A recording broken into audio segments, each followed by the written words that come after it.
Well,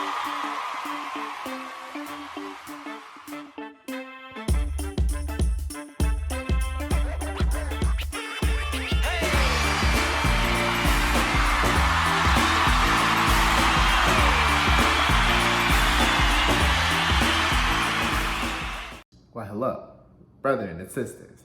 It is another Monday night, and that means another time to dig into Monday Night Raw. We got through this. It was a very long show. I'm not even going front with you. It was very tough to get through. But we're going to dig into all the good stuff. You know, we got opponents coming at that crown jewel, just partnering, coming together in tandem to some interesting results. Of course, we got the continuation of the King of the Ring and the Queen's Crown tournaments, and then a lot of instant replay.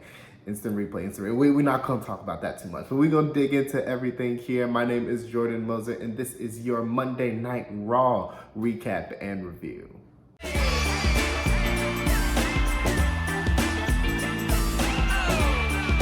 We kick off the show with big Drew McIntyre coming out, shield, lover, woman, whatever that sword is, and he's just coming out. He's running down the card for a crown jewel and talking about his upcoming WWE Championship match with Big E, and he's just pretty much staking his claim to winning that title back because he longs so hard for it. He longs so hard to just get that thing back, and out comes E. He's like, brother, this is not happening. Like, crown jewel, I just got this. What you think I'm gonna do? You think I'm gonna just lose it like that? Like, to snap it? No, it's not gonna happen like that. We can't do that. And their constant bickering and going at it tends to get a little bit more serious as we kind of trudge along. And this brings out, to a surprise, the Smackdown Tag Team Champions, the Usos. They come out and they're just pretty much talking both boys down like, hey, the Tribal Chief, he on Smackdown, he the only one that reigns pretty much. You know, Big E, you know, if you lose that title, Drew Mac might take it, come over to SmackDown, and they get beat for that title, and Roman Reigns will be undisputed. He'll be unifying things, you know, and things like that. And the constant bickering leads to a tag team match that's going to be the main event of the show. Pretty fine tag team match as the main event went about 15 minutes. Not really too much to it until the end. We see the constant back and forth of McIntyre and Big E. Big E tags himself in as McIntyre was about to hit the Claymore. Eventually, unfortunately, clocks him on the apron, and McIntyre pulls him out of the ring as he's going for a pin. And this leads to both men going at it. You know, as Big E says, his words, not mine. Big meaty men slapping me. That's his words, not mine. But that just goes off to end the show. McIntyre hits a Claymore and stands tall as things go off the air. But yeah, very interesting kind of progression for this feud a little bit. They needed something to really kind of make it serious because it seemed like two just chums going at it for the most part. But nah, it's serious. They throwing blows now. And so I'm rocking with it the whole time. Can't wait to see that match. It's probably the match that I'm most forward looking to at Crown Jewel, just to see how it kind of goes and just what the result will be. Of course, I feel like Big E will retain, but will be interesting to see how they kind of get there and protect McIntyre in the same vein. So very good stuff for the main event in the opening segment here, and I'm looking forward to Crown Jewel in that respect. I wonder what went into like the selection process for these brackets, for these tournaments, both the King of the Ring and the Queen's Crown. Usually we'll see superstars participate in qualifying matches to see who gets in the tournament. Nah, we ain't getting none of that. You know, it was just selection process. And sure, Jinder Mahal, yeah, pick him. He was there. We gonna pass over that because the tournament's been all right so far. We see our first round matchup for the Raw side tonight: Ricochet versus Xavier Woods, and a small little banger. Not gonna front with you. Both men really gave it their all. King Ricochet has a nice ring to it, but it's not going to be. Unfortunately, we see Xavier Woods. He sidesteps a third suicide dive from Ricochet as he was getting in the roll. Rolls Ricochet back in the ring, hits that springboard side elbow drop for the 1-2-3 and the win for Xavier Woods. He is going on. He was lusting after that crown, boy. He is with it, but we cannot say the same for Kofi Kingston, his New Day partner. He faced Jinder Mahal a little bit later in the night in a very long matchup, but a very nothing matchup to my kind of standards. And we see Veer and Shanky eventually get involved, take out Woods. Kofi gets a little distracted, and as he is caught by that Colossus by Jinder Mahal for the 1-2-3 and the win. We get Xavier versus Jinder next week to see who goes on to the final. And I know Xavier is going to win more than likely, hopefully. Please let Xavier win, Lord Jesus. But yeah, Jinder winning, all I know is pain at that point, just pain in my heart, you know. So we gonna pass that. But yeah, go Xavier up to this point. I was really looking to see New Day really go at it, just as like friendly competition and things like that. But WWE, they got other ideas.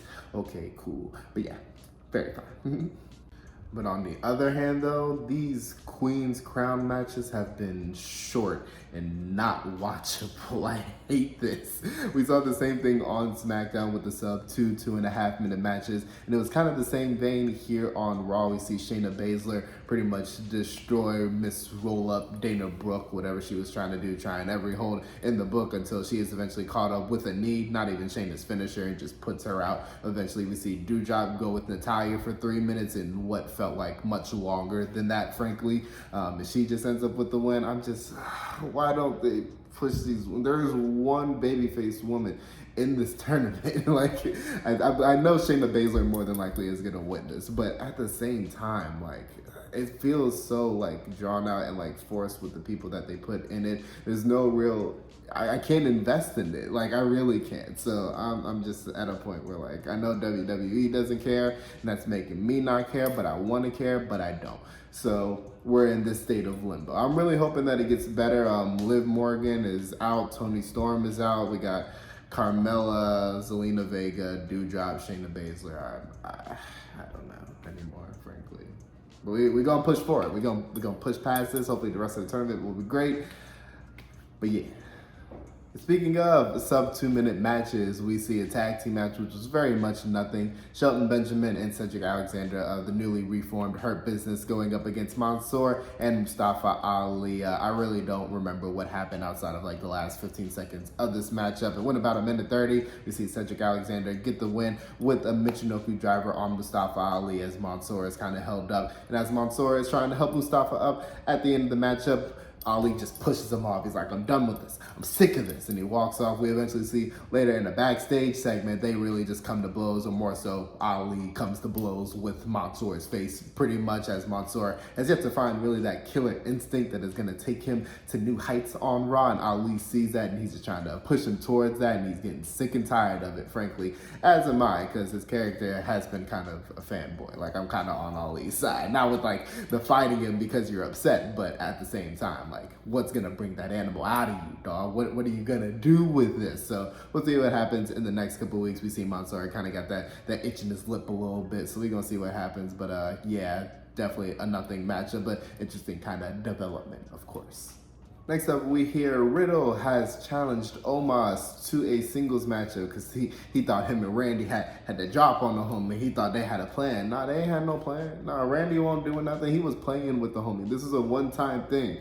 Riddle is on his own, and he got destroyed. Frankly, it was a demolishing 2.5 minutes of just Omos putting the work on this boy. At one point, AJ on the outside during the matchup calls for the instant replays to be played for like a minute during the most of this matchup. Like, just a slow motion, hit a roundhouse kick and everything like that. Omos eventually ends things off with the choke bomb, but my lord, like, they did not need 2.5 minutes of this. They did not need to force this on the show. We eventually see Randy Orton make his way out, hits a surprise RKO on AJ Styles out of nowhere, and just gets out unscathed as Omos sees a little bit in the ring. So, of course, they're running kind of rinse and repeat until Crown Jewel, which is understandable. I wish they would kind of do something with it, but they really ran the course with this feud. So we'll see one more week of this until Crown Jewel, and then hopefully we'll be done with this completely. But yeah, very kind of rinse and repeat from what we've seen already, of course.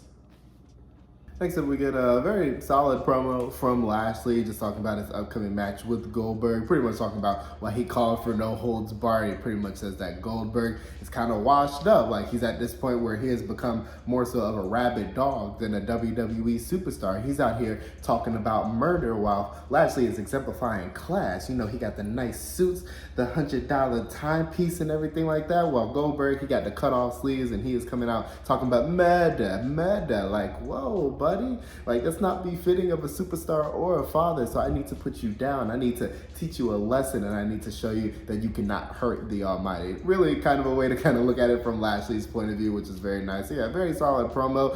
With MVP out, he's got to kind of pick up the slack on his own, which I think he has done marvelously up to this point. So we'll see how that kind of continues on. But yeah, very solid promo from the homie himself. Yeah. Next up, we have another case of idiocy on this show, the in-ring debut, I guess, of Austin Theory going up against Jeff Hardy. This match did not last long. We see at probably like the midway point, the 24/7 guys, they end up making their way to the ring. Reggie, Akira Tozawa, everything like that, they all run around the ring a little bit. As Austin Theory clears him, he gets hit with a twist of fate. Hardy goes up top in order to end things off, but Theory moves and ends up hitting a roll-up, and he tugs on that belt a little bit too ambitiously for the 1, 2, 3 and the win for Austin Theory in his first matchup as he returns to Raw, of course. Yeah, this was, I don't even know. I like the win for Austin Theory. I like the fact that he is getting pushed in that way and kind of getting victories over legends, especially as Jeff Hardy has looked as of late. But yeah, I don't care. Like, it's making me not care. I want to care, but I don't. So yeah, I'm in limbo with this one as well. Yeah.